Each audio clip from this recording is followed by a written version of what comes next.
is understanding business-wise, right?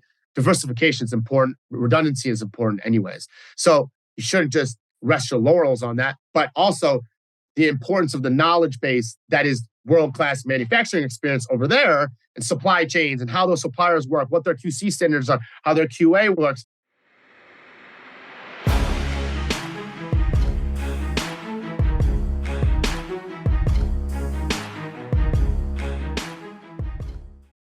What's up, guys? Welcome back to another episode of The Dime. I'm Brian Fields, and with me, as always, is Kellen Finney. And this week, we've got a very special guest, Alex Kwon, CEO and co-founder of AVD. Alex, thanks for taking the time. How are you doing today?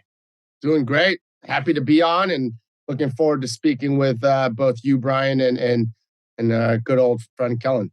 Yeah, there's a lot of history we're looking to uncover today. Kellen, how are you doing?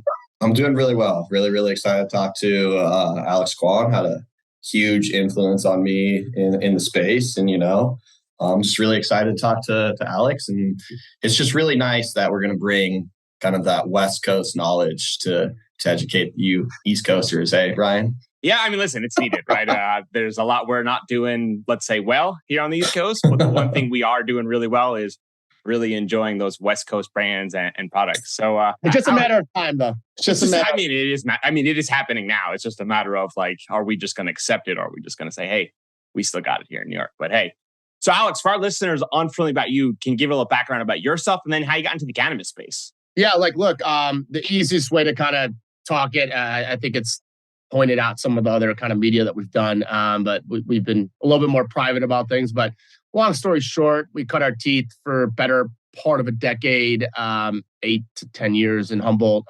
starting back in like 07, 08-ish timeline.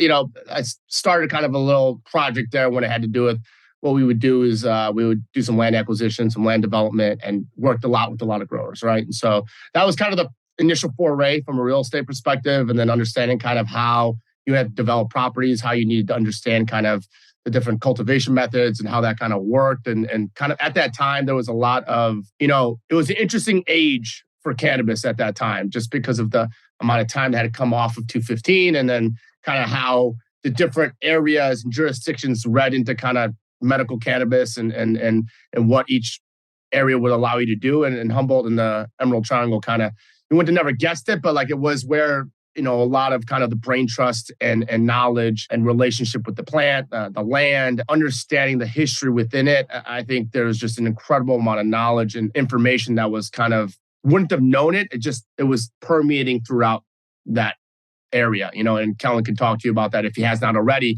from when he came at later times into Humboldt, because it was just, again, all stages and ages, right? I think that'll probably be more of a theme during our conversation. It's just kind of the different way that time kind of passes. And then when you look back now, how different it was. So we spent a good amount of time there. And then that kind of led us to, as legalization kind of happened, there was an opportunity in Washington State where we founded Sungrown. And that was really a project at that time where we really wanted to focus on kind of the derivatives of the plant, right? We really wanted to focus on, we kind of always knew that we knew the right growers, the right connections to people that can grow really good flower, targeting resin, kind of go after kind of the next stages of what we felt like the future of cannabis and at least one category of consumption would go. And that project in Washington was really geared towards how do you grow something at the best cost per milligram, per milliliter, and really target two main parts, right? There was the cannabinoids and the terpenoids and kind of what you were going after from a chemical basis, but also doing it formed from like a cultivation perspective, right? Here's all the different methods. Here's the different methods that existed through our experiences in Northern California, from indoor to mixed light, greenhouse, depths, full sun, just name it, right? There's a whole bunch of different modalities that you can use to kind of go after the type of exit product that you're going for. And I think the project in Washington really was all about understanding scale, understanding the ability to farm it, extract it, and then being able to understand kind of how it needs to be filled. And then you have to figure all this out, right? Early in cannabis, you have to, in other industries, they allow you to be all these other things, but in cannabis, they actually force you to kind of do all of these things under one roof, right? And so Washington had a different structure between being on the processing and producer side versus being on the retail side. And so that's actually kind of, during that time period. I know Kellen was a big part of that when we were really targeting kind of, again, the science of it, right? What actually was going on with the plant. And it was so new. I mean, there was information, but there wasn't really any testing or real, quantitative data that was actually being collected from kind of the methods because it was so new, right? And there weren't people like minds like Kellen's kind of operating in the space or coming into it. So it was very new at that time. We kind of always felt that was the bet, right? Like, liquid and vapor is going to be a big part of where we go. We were pretty successful, even though going through the trials and tribulations that any early cannabis company owner can talk about, their own, battle scars, if you will.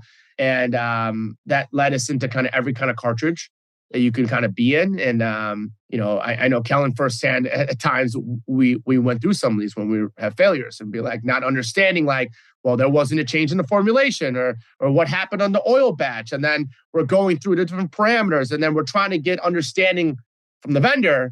Hey, like this is a problem. They kind of like put their arms up. Like, I don't know, or they're like, oh yeah, well, just going to give you a rebate. Well, there's a lot of oil in here. It costs us a lot of money, and like now people don't like our brand. Like there's some of these issues, right? And so that was really like one of those, the things that was the impetus for AVD, right? Was like, it could be done better. There were not people that kind of knew cannabis and knew it the way that we do and the way that we kind of approached it. And then also it was such a huge part of your COGS, right? So when you're running the business, also it's like you have 30. At that time, it was like 30%, something huge, right? It was in this piece of hardware, this widget that came from China that you didn't understand, and it just at the time, right, the different types of cartridges coming over, what the efficacy of it was, and it's tremendously advanced since then. But I think that was one of the initial parts, right? Knowing that it was a big cost, there was a problem with like service or safety or understanding the products, and then third was like they have no idea how to port this into oil that we're dealing with. Because even as we're extracting and going through it, like even, and Kellen can tell you all about it, right? When you're running through, if CO2 is your initial extraction method, or if we're going to do ethanol, if we're going to even try to do any type of hash on a solventless perspective, any of these other ways, and even hydrocarbon, obviously, right? These are all the main solvent, non-solvent ways that you can kind of, or lighter solvent ways that you can kind of go through making the initial extraction. And then it all became about the post-processing, the prep, and then understanding kind of all the constituents that were coming off the plant. And then you're trying to take that, make it, figure out if it's stable, and then be able to introduce heat to it into a vessel, and people are going to vaporize it, right? So there was just so many complexities that were kind of going into that. But really, it just started as like, let's figure out if we could do this better, right? And it went from working with somebody with went from working with a trading company to a factory. Then, obviously the biggest steps have always been for us growing up and through upstream in the supply chain, which has been probably one of the most crucial things. Because anything that's made, right, we have a very good understanding of where it's made, who's making it, what suppliers are, and what's actually being done to be able to kind of be assembled. And it's kind of the same way that you think about when you grow or when you do any type of scientific extraction. There's all these components and processes that you go through for the inputs for the whole, right? And it's the same way. It's not any different with these widgets, right? It's not any different with these engines and the cartridges. They're all components, 10, 11, 12 different components that have their own quality controls that come in. So, I know that might be a longer part of the story, but really cut our teeth in Humboldt. It kind of sparked an idea of going after targeting liquid from a perspective of cultivating, right? Fully from growing the oil, really from a crop plant perspective, understand the cultivation methods that you're going after, go after being able to scale it, do it repeatably, understand the chemical part of it, and then also know the kind of the exit products that you were really going after and how's that fit in a business model. That was really the kind of the thought process. But as we started thinking about, hey, our reputation or our livelihood or how well we do is based on this little engine, it was kind of a serendipitous path, right? Let's see if we can do this better. And then it kind of took off on its own, right? And then since then, it's just here we are with I'm sure other stuff that we're going to talk about. Yeah, I remember, Alex, you spent you, Leo, and Mike probably spent months negotiating with CCL for like a couple pennies, right? But those pennies were huge in terms of like the volume. And then the light just clicked and you're like, why don't I just make vape pens myself? Like, I'm just going to go do the cartridge thing. So, hold on a second. So, Alex, I understand conceivably like the idea and the origin, right? Like you're large scale, you're understanding the unit economics, you recognize there's an opportunity here. Is the initial goal to try to help supplement your internal products? Are you trying to serve the wider market? Take us through like the internal strategy of what the original goal is. Was it just to be more self-sufficient? Or was the real plan was like, hey, like if we knock this out of the park, obviously in the long term, you can provide other else. Was the short term? What was the thinking in the early days? It was just serendipitous, to be honest. Like, I mean, at that time, Kellen, I think you were starting to think about doing your consulting. I think you were probably you were going off on kind of doing some other things because, like, we had grown how that company had grown really well. But it's like you're capped, you're limited, right? Washington's a very different animal, right? And so, and I know that Kellen knew that too. We always talk about like all these other places and some of the things because in any type of company that you have friends and family and the stuff that you're doing, you're self-funded. Like, there's you wear a lot of hats. Right. Sometimes like, shit, I don't want to do this anymore. I want to go do something else. Right. So there is some of that. Right. And people have to grow at their own stage and age, right, where they're trying to go. And so I think at that time for us, we did have early, partners in our business and people that had experience over there. Right? And so there was, as kind of these opportunities came to us, it didn't start as like, oh, I got this great epiphany. It's a new business. And hey, Kellen, we're going to get into hardware manufacturing. That was never like, there's no way, right? It doesn't work like that. That's why I look, one of the things you'll hear me say too is I think the plant chooses its stewards and it kind of takes its path, right? I think I can't explain it any other way. The plant's been really good to me, my friends, my family, all the people around us. And I think a lot of areas that it does good in, right? And so in this scenario, I don't take it any different. It was just kind of one of those things is that like, all right, let's verify this. Let's see if with our knowledge that this can be improved, we can control some of these aspects. Because that was when a big push on heavy metals was happening too. Like Cat 3 was just coming into California. So Vapegate, I think it was right before it happened. But like all this stuff kind of was percolating, right? Carts were becoming like this big momentum. And at the end of the day, CCL S'more was like, they were the 800-pound gorilla, right? They're first to market, had a monopoly share.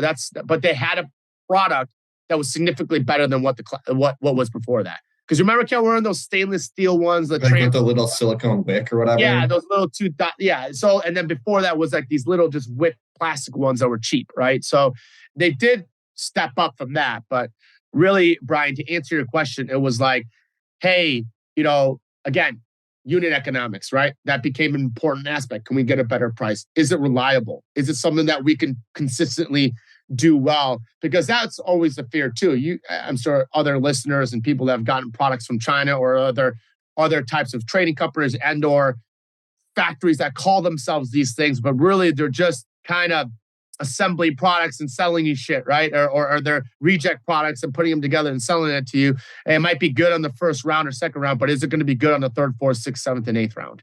Right, which is super important, right? Are they going to do the bait and switch? Are they switching out materials on you? These are all super important parts when you're actually starting to do that. It's the same thing from the plant touching, non-plant touching, even business side, or even people just do what you say, right? So in our mind, it's always about consistency. So that was really one of the questions, right? Is can we make this consistent? Is this a product that's going to be better on our bottom line? And can we influence tweaking this thing, tuning it properly for the type of extracts that we're running? We've been very lucky to have a lot of different types of extraction artists within our house that were helping us. Kellen you have one of your partners is one of those people, right? That helped us very, very early in standardizing a lot of the processes. And so that was an important part because knowing that if that was possible and it can grow, then great. And that's all it was. It was a side hustle. It was just like, all right, cool. We'll make some extra money on the carts for ourselves. We'll have some more free cash flow to make some investments into, branding or another place or maybe some other thing. And it just kind of took on a life of its own. And we just had a lot of good relationships that we could validate, not only ourselves, but we could validate with others. And I think within one degree of us, we're probably well connected to a lot of people in the space. And I think that was what really helped, I would say just kind of the organic growth that it took off on its own. Sure. And I think that's so important to highlight too, right? Like when you're getting started, you kind of had a target of like, hey, let's try to set this up like this because your team has an intricate understanding of the plant and the specific nuances that come with cannabis, not necessarily e-cigarettes. And I think that might have been a critical difference for some of the hardware providers because as I've heard you say before, the hardware is there to accentuate the brand and the product, not necessarily take away from it, but there to prop it up. And I think that's a critical difference that most people don't recognize, that when they get a product that doesn't work as well, sometimes they're pointing the finger. So kind of getting started on that, do you think the difference was that CCL didn't understand the tiny nuances with cannabis, or how do you think that separated out? I mean, they're going to probably listen to this, so I don't want to give them too much. But yeah, I mean, like, look, that's a part of it, right? It's authenticity. At the end of the day, I'm not knocking what any of those companies do. I don't have anything negative to say about it. Look, they're doing what they got to do. What we like to focus on is ourselves, as in, like, this is what we need to improve. This is how we need to carry ourselves within the company with each other. But ultimately, we serve the customer. Ultimately, we serve the client, and it's all about the client, because if the client is making good oil, clean, good oil at good prices, and they got great hardware going out with it, then it's just more access for people to experience cannabis. At the end of the day, everyone should have access to clean, good cannabis, right? Because it should be their choice in one way or another. If everybody had access to good, clean cannabis, hash, rosin, flower, vapes, whatever you want to call it, that is, people have levels of like their snobbiness or whatever they like, right? I have a certain preference on certain styles as well. And it's like, if everyone had access to that, right, the world would just be a less angry place, right? It just would.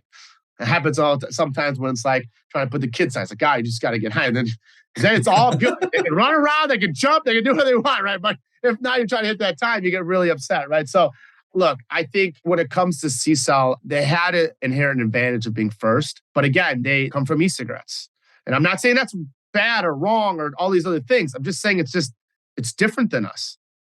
We're born in cannabis, right? And so for us, our purpose is also driven around that, right? It's like, we consume too, man. I'm like, I don't want shit in our cartridges. You know what I mean? Like, I want fire rosin. I want fire liquid live, right? I want the dopest strains. I want all that. I want the complexity. I want to know on the front end it tastes a certain way, and then when it tapers off, it's going to do something. It's the same thing, right? It's all driven from that, and making sure that it's accessible, making sure that this makes sense, that we're actually solving problems. It doesn't make sense if we're not solving a problem for somebody. So like if we weren't doing that, then we shouldn't even be around, right? So I think the thing that we try to focus on more than anything is the relationship with the company and the person that we're working with, right? And then, are we adding value to you, right? Is there some way that we can add value? And it's going to come with, sure, it could be rooted in the plant touching knowledge and doing this, but it's also like, okay, what are you doing with your extract? How you run? And Kellen, that's always been tough for me because our whole team can't do that. But like, it's a tough spot because Kellen knows we know a lot of things, especially about extraction, methods, know-how, steps that people are skipping that they shouldn't be skipping, and that's why they're having issues. There's a lot of that, right? There's a lot of nuance in that aspect that goes to having reliability on their end product, not just one part of it, which is the hardware as well. So there's this balance of education and doing that. But and what I would say is that, like, I think the opportunity that we have is because CCL did that, right? It's because they were open in the market, did make an advancement, priced really high, did all these things. Great. I'm grateful for all those things because we wouldn't have a company otherwise, or have a position for us to go out and add more value in.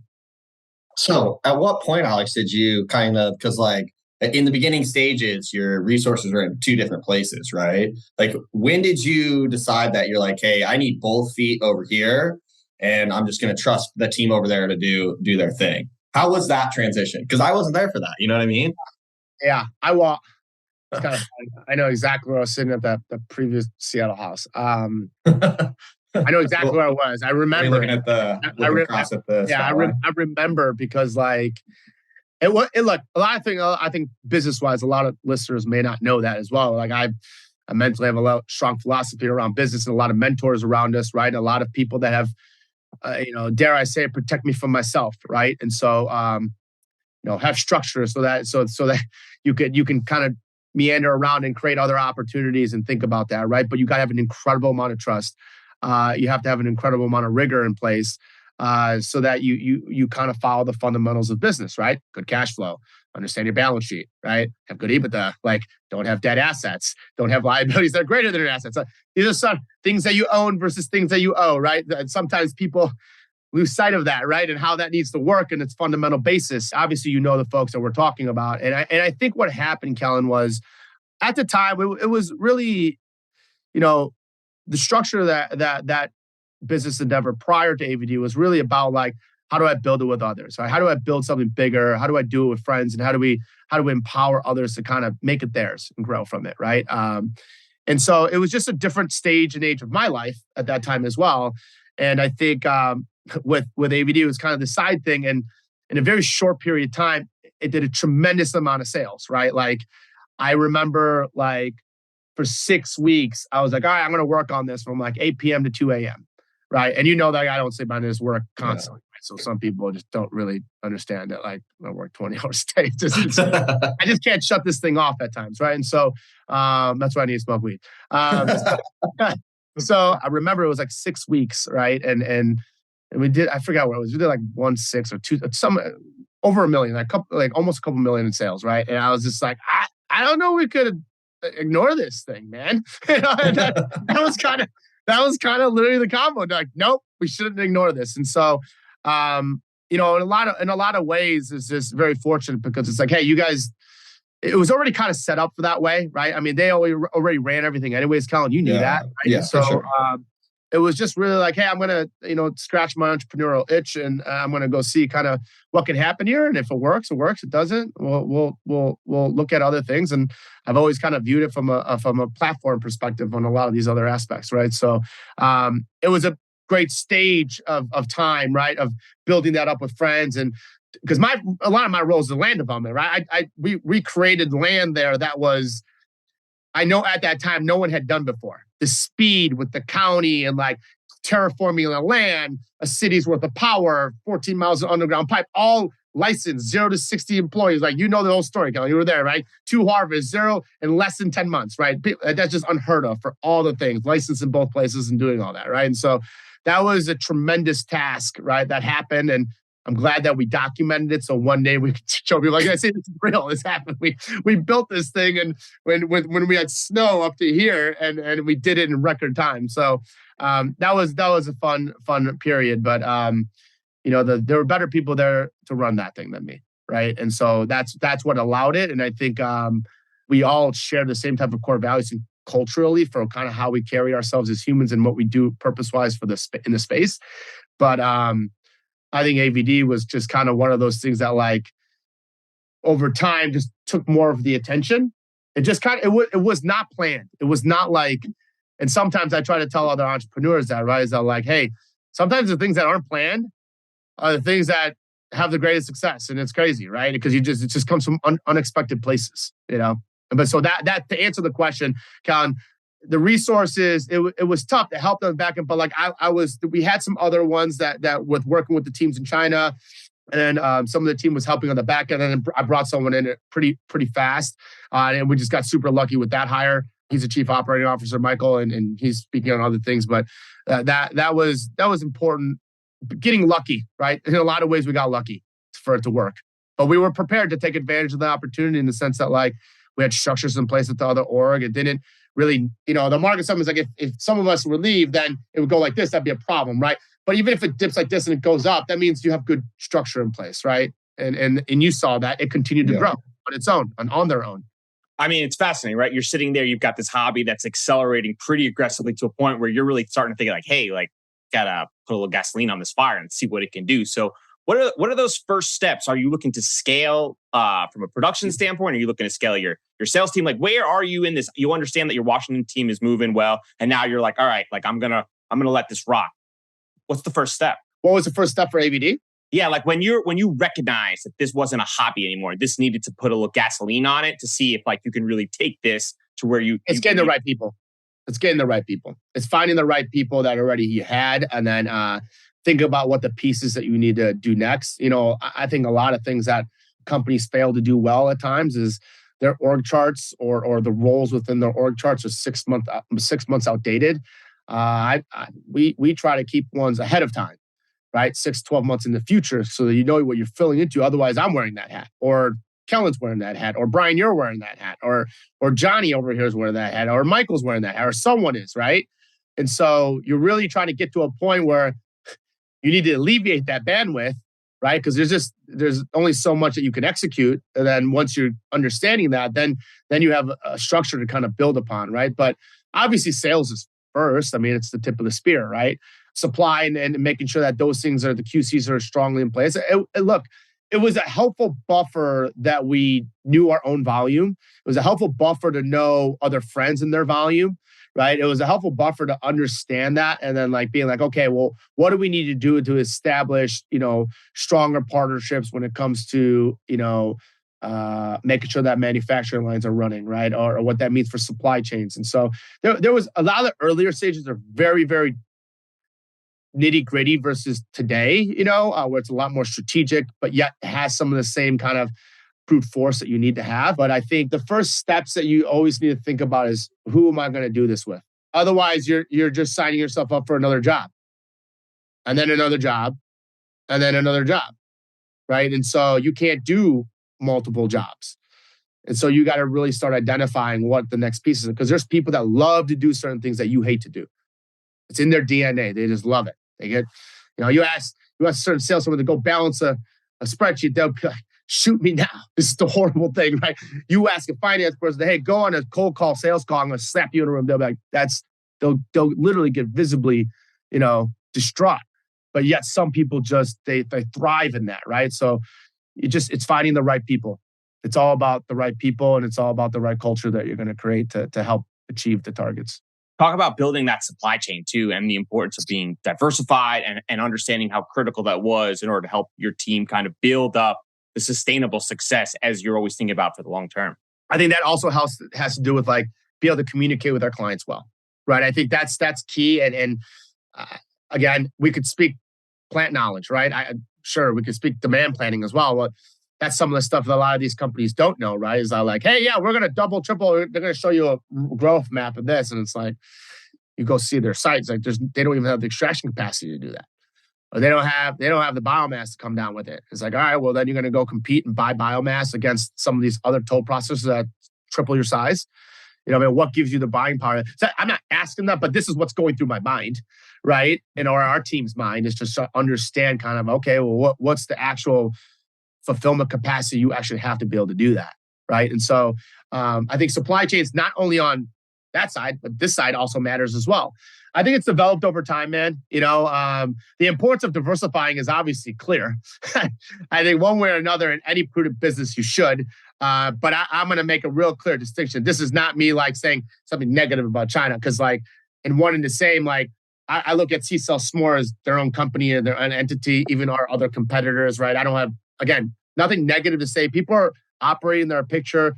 They have employees. They have livelihood. They're trying to make business. How they go about that on their own integrity is on them, right? What we do is different, and we view that way, and that's how we're going to always operate. And that's just a part of our DNA. And when it comes to like growing supply chains with China, like China's important. Like I think there's geopolitical risks and there's a lot of that stuff, but business wise, a lot of businesses have a lot of good relationships with China, right? And I think if you met the people that are, a part of our organization and what exists, it's remarkable, man. It's tremendous, the amount of dedication, work, and love that goes into everything that we do. And so it's hard for me to be like, kind of just talk about it one way, because I know the work that goes in, right, on the other side. And so the importance of that is understanding business-wise, right?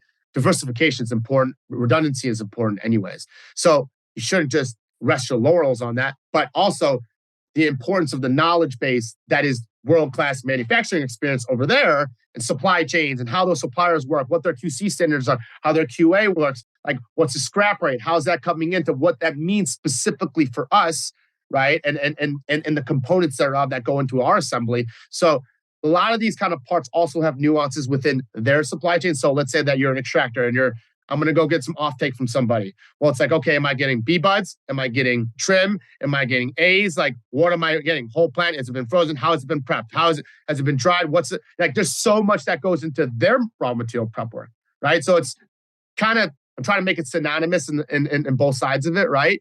And I think for us, it just became apparent that it was necessary for us to really start thinking about somewhere in Southeast Asia, separately from China. As we know that we're also seeing this as a part of the mandates from other packaging companies or e-cigarette companies. Just like there is a larger push around diversifying the manufacturing risks, obviously that incorporated with the overture of kind of the politics with China.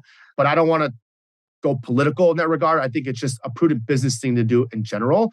And I think with the level of technology that we've kind of grown into in our processes, from different ways to automate, different aspects of it, different parts of assembly, also understanding different parts of supply chains and where globally, that's a part of our initiative, right? Our initiative is about not only taking it's really looking at the global supply chain, and obviously a lot of the know-how and IP, I would say, right, on that side of stuff is in China, right? They obviously know how to make things very efficiently, quickly, and to cost and to spec if you have the right type of team and people in place.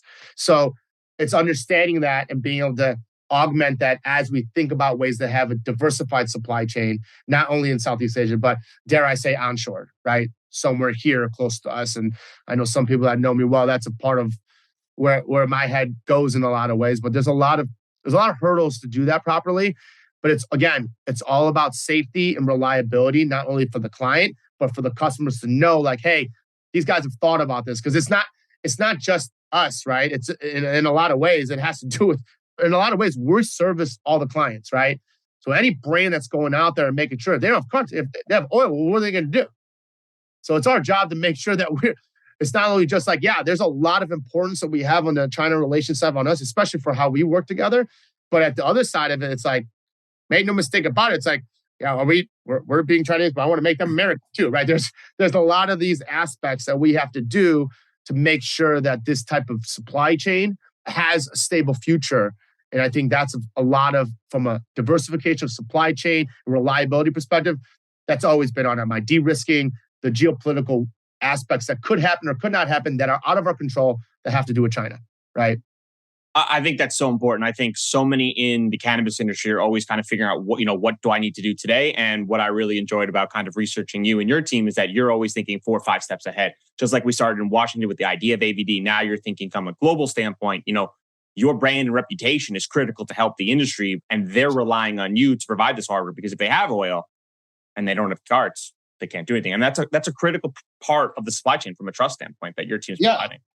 Absolutely. And I think that both of you know that. We've just seen how much more vapor is going. And look, we're just scratching the surface too. There's so many other partnerships that we have going on around, like new heating cores that have to do with some crazy tech, some nano stuff. All this other You want to release anything right now?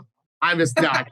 I'm just like, it's like way over my head, right? Some I'm like, oh my God, they're thinking like that.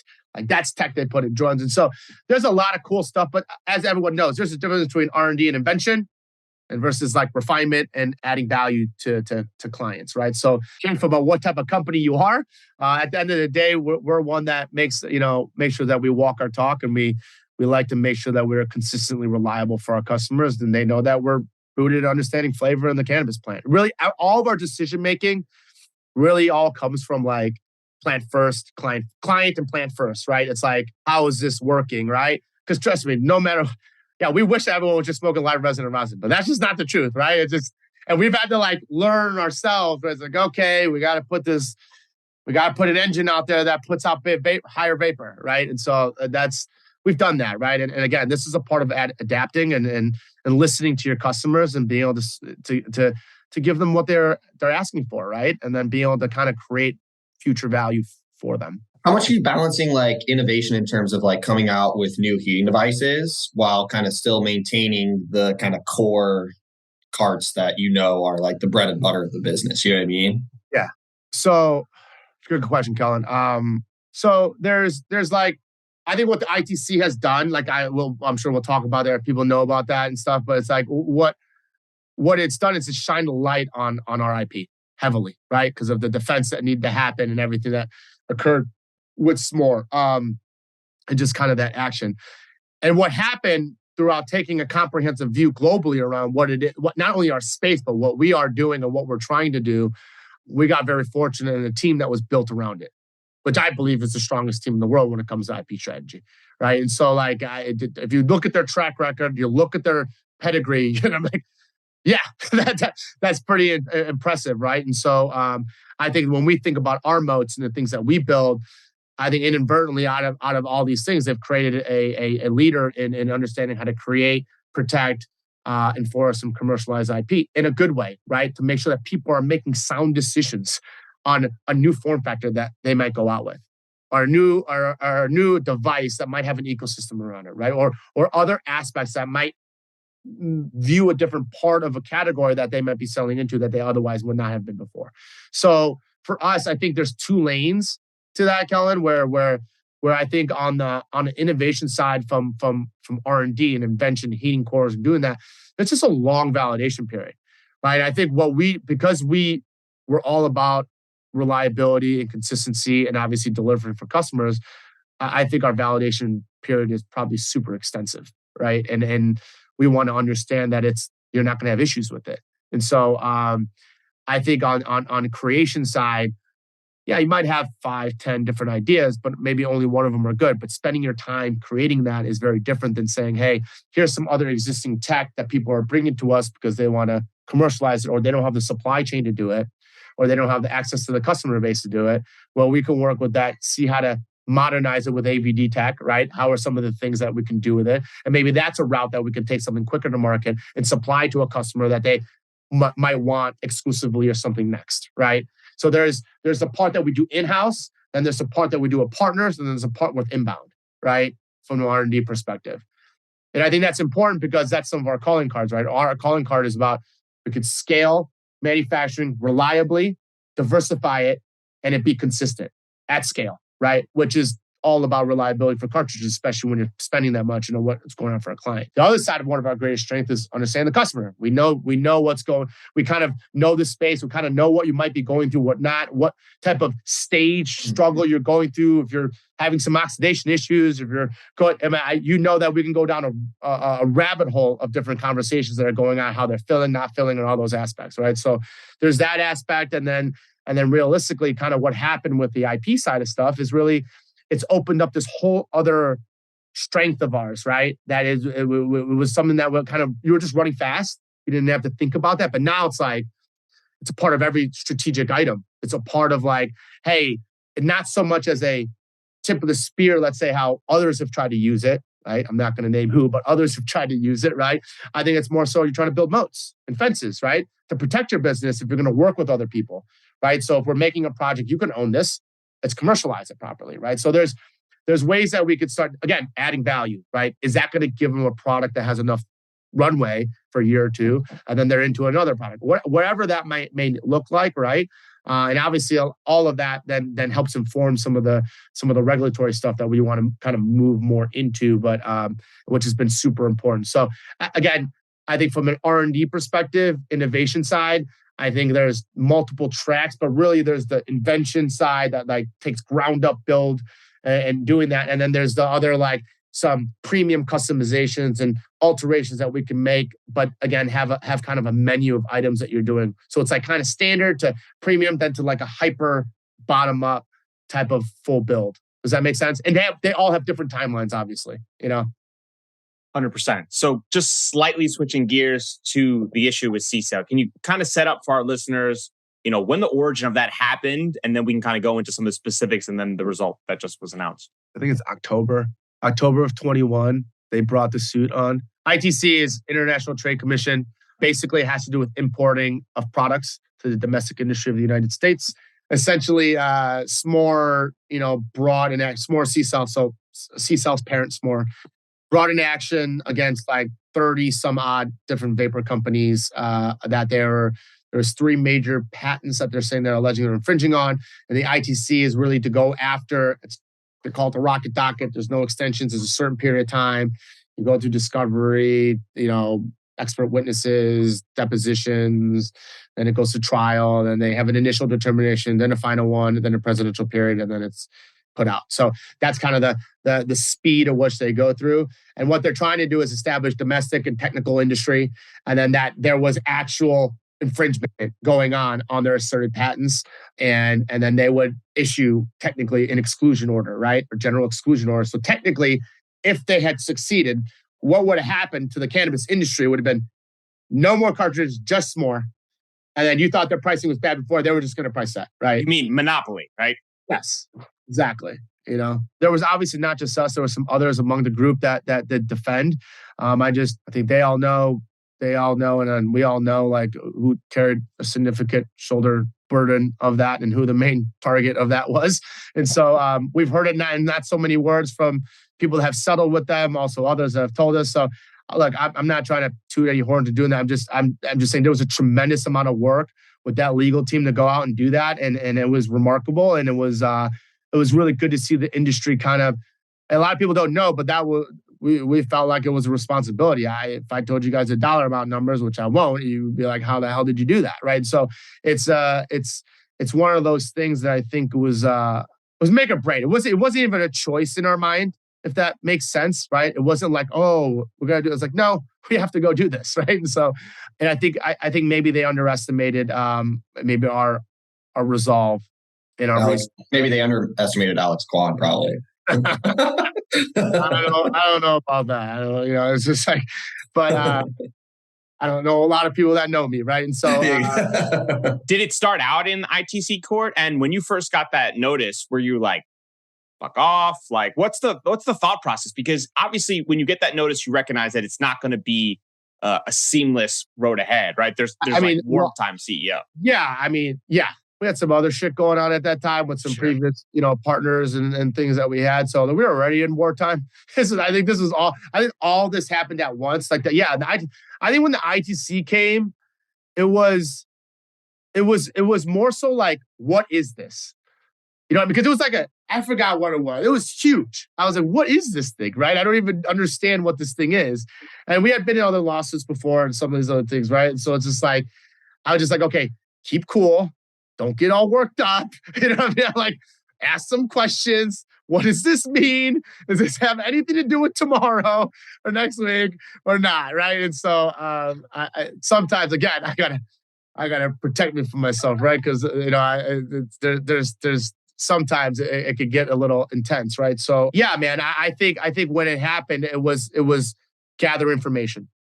Understand what we need to do. And I think that's kind of one of the things that we do well, at least I don't know where it comes from or whatnot. And maybe Kellen has seen that before, is like when things get really, really hard, when it gets really stressful, that's when I feel like I am the most calm. That is when I can actually think and I can go through what sequences of what need to happen and where our risks may lie, right? And I think at that time, with all the other things going on, there was just so much. We were just kind of already in this mode to like, all right, well, what else is going to happen tomorrow? Right? Well, what else is going to happen? And so I think we were prepared for that. And it's kudos to the team. It's kudos to our management team to be able to keep their head down. Because, dude, like big lawsuits can really be debilitating. Like it could take focus away from people. Do I have a job? Do I have this? It's like there's a lot of stuff, right? And then there's a lot of noise now, right? Especially like their distributors. They were loving it, right? Trying to send out emails to our clients and this, that, and the other. And so it's expensive. Yeah, exactly. Right. So there's a lot of these unknowns. And so I just have an incredible amount of respect and gratefulness and appreciation for just our team and their resolve and like the trust that exists. They just siloed down. Hey, I'm going to trust that they're handling. I'm going to trust they're handling what they're doing. And everyone kind of knew what to go do and tackled it. And we picked our head up after a period of time and we had grown during that stage. We grew the most it had ever grown during that stage, right? While having like a lot of these headwinds against us. And so, again, another testament to the question you asked earlier. Hey, how'd you start? It's like people, man. It's all driven by people, right? All these things, relationships. You don't do business with Coca-Cola or Nike. You do business with somebody that's a person, a human being, right? And so, to me, that means a lot. And I think that's what helped us through that stage. And back to explaining what the ITC is, basically what came out of all of that was the initial determination came out that one of their patents was unenforceable due to inequitable conduct, which is a whole different frame that exists within it. Then the other two were non-infringing. And so that's important. You can kind of read the ID. I don't want to keep talking about that because I don't want to throw shade where it doesn't need to be thrown. It's a whole different animal. I'll tell you that offline. But like final determination just came out, which is huge because it's really set it in stone. That's why we're talking about it. Like if it was during like initial determination to hand them final, and well, everyone's like talking and this, that, and the other, well, that may, in a small way, have maybe created some issues, but it hadn't. And final came out, and I think we're just awaiting kind of the last periods of the process, and then we'll see where they go from here. Right? We'll see where they try to take it and or what they're trying to do. I understand that competition is important, but we don't like unfair competition. So at the end of the day, I think I'll take our team and what we do and our knowledge and the access points that we have against anybody, right? And so we look forward to the challenge of doing that and continuing to serve clients and add them again. If we don't continue to add value to our clients who are our number one purpose and what we do, then we should cease to exist as a company for what we're doing. Really, really powerful. But I mean, the emotional burden that you must have been carrying during that time, understanding the implications of that lawsuit and just kind of the response that the industry needed in case you didn't win. So I guess my feeling was there any doubts during the process where you're like, what are we doing? This is expensive. This is taking up all of my time. Like, is there ever any doubts in the back of your mind thinking like, hey, Alex, like, maybe we should just figure out like a solution? Or you were like, no, like, we're winning this. Another thing. I don't know if this saying is appropriate or not, but sometimes wrong, but rarely in doubt, right? And so Kelly's shaking his head. That's very, very accurate. So my wife would probably say often wrong. But no, man, I think the stress gets to you at times. I'm human, right? I think everyone is. And so and it was just, again, there was a team. It was just, we had it set up so well that there was someone else I was emotionally dumping with, right? Working with. And then they were emotionally dumping. And so it's like, but it would get stopped there. And the rest of it, we sheltered it really well from the team, but we updated them. They knew what was going on, right? And they knew that it wasn't right now. And everything that was going to happen is we need to execute. Everyone knew, like, we need to put your head down, you need to execute. We are rooted in execution. Our business does not exist without having pride around grit and being executed. Everything that we do, that we value, partnerships over transactions. We value hugs over hand. These are some of the core values that we have. And so like, these are the things that are super important for us, right? Because it helped maintain focus. I think that was the crucial aspect of it, but was it hard and going through that? Did I have any doubts? No, I didn't really have any doubts because if you knew that if he was on this call, we had the head litigator on. If you ever meet him, by the way, Kellen, we should go golfing with him because when your arm heals, but loves golfing. And so I'm just saying in general, like he was very resolute on what the law should do, right? And what it should look like.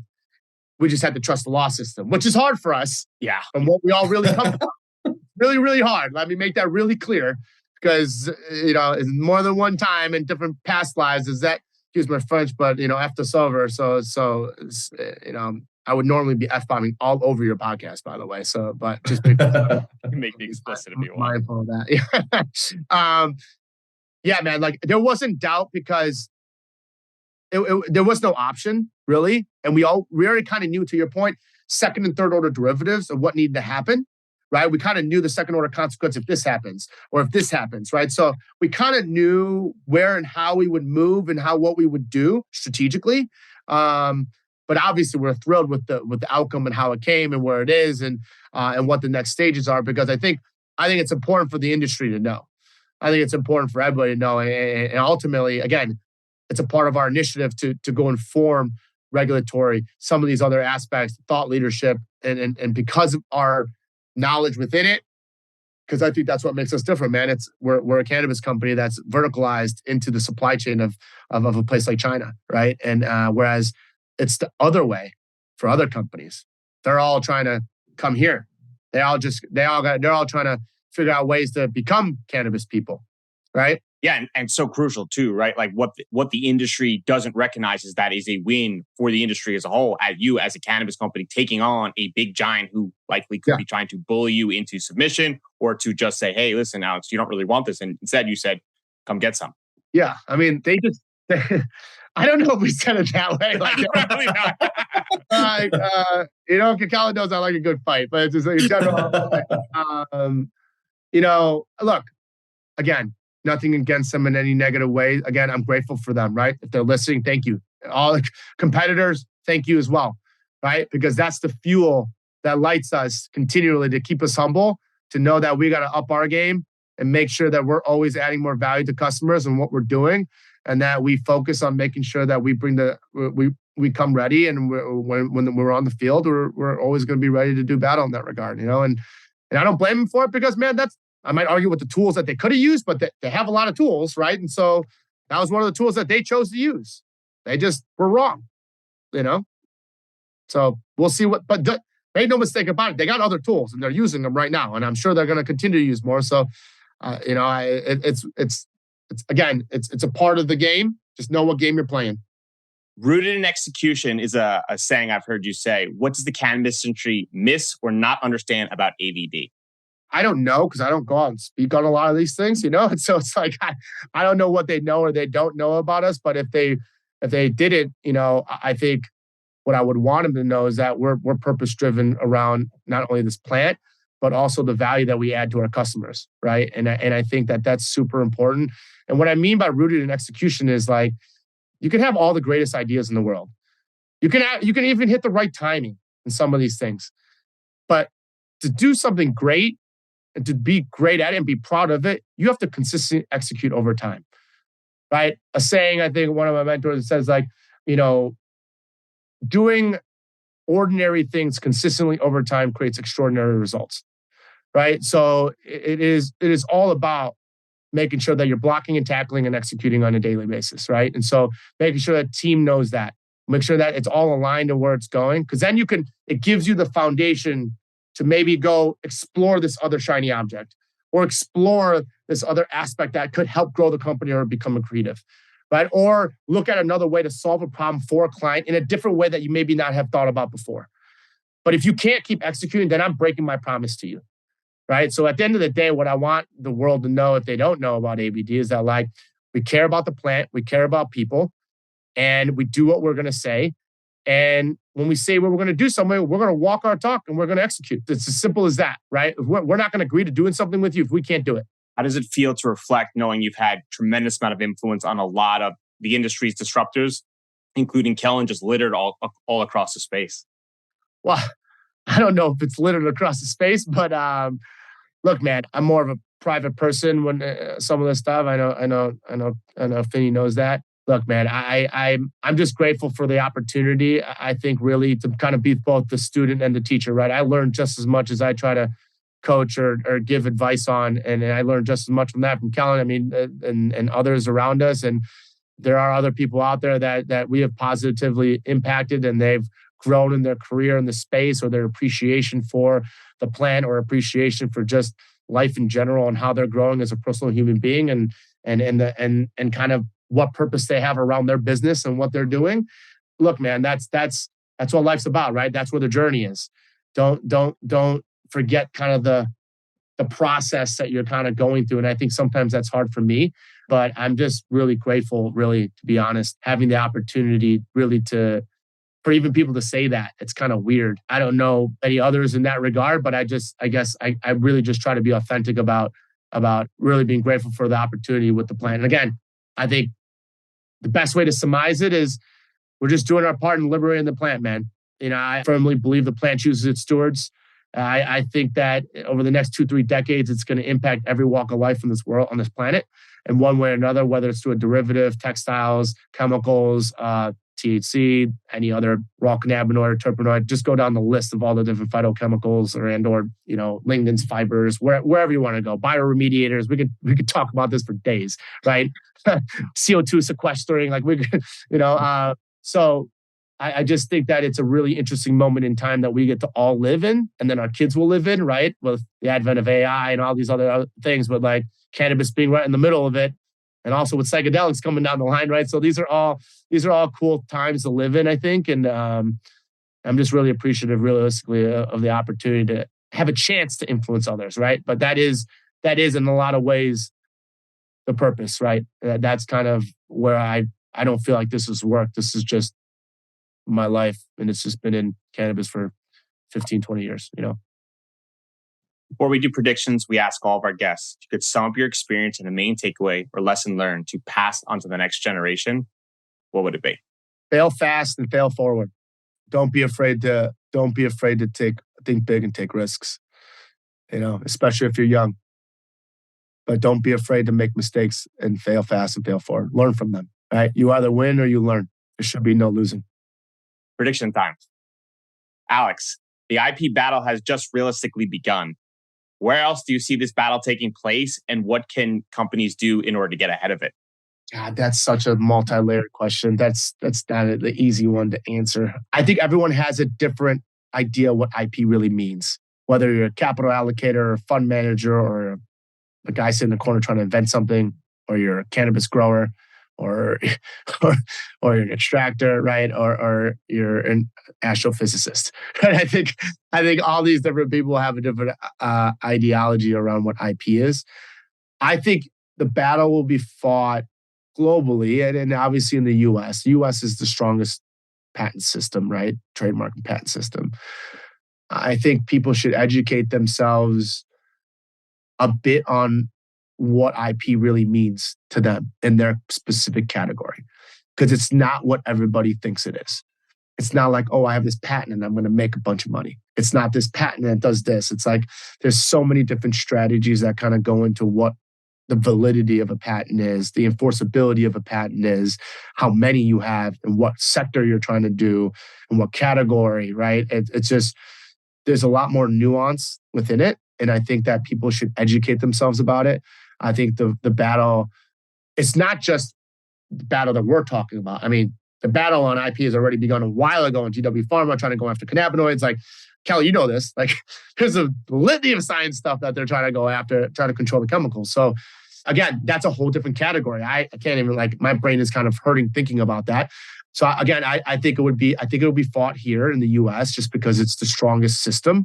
But you should be aware of the global patent system and how that works with PCTs, and kind of different trade treaties that exist in the U.S. And then educate yourself about what it actually means in the category that you're going after. I think it's important for you to just at least have a broad stroke, or call someone and talk to them about it. Really well said, Kellen. I mean, I think that the next big, like, kind of headline grabbing patent battle will most likely be fought in, like, the pharmaceutical world in terms of, like, one of these minor cannabinoids, right? Delta 8 or HHC or something that's not, like, quote unquote naturally occurring within the plant, right? That's a derivative of CBD or some chemical conversion, right? It's an attractive target for big pharma. It fits into their normal kind of playbook of, like, find a molecule that does a purpose, patent either the molecule or the process to get to the molecule, right? But I agree with everything else Alex said. I mean, there is just an endless array of different, like, topics that could be applied to quote unquote cannabis that someone might be able to get a patent around, right? Like, there's just been an insane amount of patents since day one, right? I remember my first time in the cannabis industry, I was like, let's learn CO2 extraction, right? And I pulled up a patent from GW Pharma from 2001 about CO2 extraction. And I was like, everyone is doing CO2 extraction. Yeah. And it's already been patented and they're not doing anything about it. So I was like, what does this patent even mean, right? So it is really hard. That is the other part too, right? There has to be a scale where they decide to kind of go after it, right? Yeah. And what make money. What Kellen just said is really important, right? Understanding pharma's processes, why they do it the way they do it. Also, why they also lobby the way that they do, right? This is important because it has to do with their dollars. Follow the money, right? And, like, that process that Kellen just said, they're funneling their regulatory process into the funnel. So their patent process, right? What you just said, if it's a pathway to that molecule and that molecule has been legalized a specific way, and it's the cheapest form of giving a psychoactive ingredient in, say, a vapor card, like, this is what they're doing, right? Like, Kellen, as you know, right? Like, it's like, at the pathway, I'm going to patent that pathway. Now everybody has to use that. So if anybody's making THC KF, right? If they're making anything that's making that molecule in that way, right? They know that they can track it. They can go through that and they'll be like, you know what? Now you owe us this amount of money. This is sales. This is da da da da. Right? That's the way that they will try to enforce that aspect of it. That's really interesting, right? Because that's a totally different. I could see that on the pharma side because you start thinking about the precursors of some of the molecules and kind of how they're synthesizing or adding to be able to get it to a different chain, right? Or I don't know how they're binding or what they're doing with the molecules, Kellen, because I haven't looked into that. I was going to ask you if some of the stuff that you see in some of the psychoactive changes from, like, CBD to D8. We saw D8 before all these people. Remember a long time ago? Oh yeah. On the Pope, right? Accidentally trying to get, like, aqua clear, right? We're using bleaching earth, and it just converted right over to Delta 8. Trying to make water clear. This was like in 2014. Yeah, literally. Like 2014, 15, we made D8 clear. Like, it was like water clear. We're like, well, this is a different molecule. And we sent it to get tested, and they said it was 0. I was like, no, it's definitely something, right? Because they didn't have Delta 8 in the chromatogram at the analytical facilities. Yeah, so they didn't know what it was. They didn't know what it was. And then that's what I'm saying. Like a lot of that type of stuff now, as they can test it and it's getting more prevalent, right? It's kind of interesting to see that. That's why I remember when I seen this full DA clip, I just had I didn't call you, but I was like, in my mind, I was like just thinking, I'm like, oh my God, this actually became a thing. I can't believe it. I was like, the fact that actually DA became a thing is crazy to me, right? Because I was just like, no way. There's no way. And then it was because of the little loopholes and hemp rules, right? And laws. And so, look, I think, sorry. I just wanted to touch on that subject to what Kellen said. He brought up a really good point about pharma's approach. And I think these are games being played. Some of the players on the field playing their games. That's pharma's in there. They're trying to figure that out. That's for sure. Yeah, I think that's important to recognize. I think so much what we hear is like the cannabis industry is operating in the cannabis industry, but when you kind of pull it back, cannabis industry is just an industry trying to disrupt other industries, which pharma, oil and gas, tobacco, they're going to fight back and they're going to try to gobble up any market share that they can because this is a new world that we are going to more migrate into. And I think one of the things that you said, Alex, really important is being proactive and thinking about things 3-4 steps ahead. And I can only wish so many operators would think about those things. That's kind of, I mean, if you think about it, it's not just a disruption, it's a displacement of these dollars being spent. If you look at tobacco, if you look at booze, pharma, nutraceuticals, these are all $1 trillion industries. They're going to make a transition with some of the cannabis is an asset class. Okay, any which way you put it, right? It just, when it gets democratized and it gets opened up, it's going to have a whole different litany of areas that it's going to disrupt because of its nature as a literally the definition of a renewable source of energy, right? In a lot of ways, it's going to be able to be a renewable source of a lot of these pieces because it's an annual plant.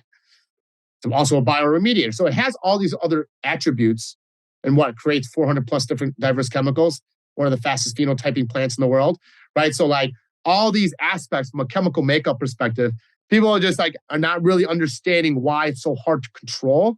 And that's why it's having some of these headwinds maybe on the regulatory side. Because if it could have been controlled, I think we would have seen a lot of different changes and a lot of the operators in the space wouldn't be trying to do what we're doing, right? So I think it's a very good, prudent message, right? It's like, it's going to continue to grow. It's going to continue to happen.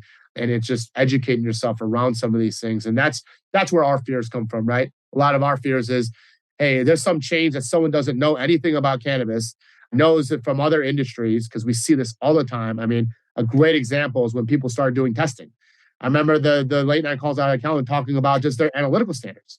It was like, I'm like, well, help me understand it. And so he'd make it into really dumb layman term for me, right? And then he would say stuff, and I'm just like, oh, that doesn't make a whole lot of sense, right? And so like, that's a lot of stuff that kind of happens when you have people that are institutionalized, let's say, just from like their business that they're in, whether they're PhDs or even they're institutionalized from a finance perspective, right? They just see numbers in a specific way. They don't understand the other intrinsic aspects of value. So kind of just trying to brush over that. I think that's the part where it kind of creates confusion on kind of the end part of what we're talking about, right? Is, I don't know, man. I feel like with each of these companies as it grows, people should be more prudent and aware of some of these changes that can come down the line. And people that aren't really understanding that space, that they could make a rule change that could really impact kind of access to cannabis in a lot of other companies, 100%. So Alex, for our listeners, they want to get in touch, they want to learn more about AVD, where can they find you? www.avd710.com. So it's Alpha Victor Delta, number 7, number 1, number 0.com. It's probably the best way, right? I mean, we'll link it up in the show notes. Thank you for taking time. This was fun. I appreciate it.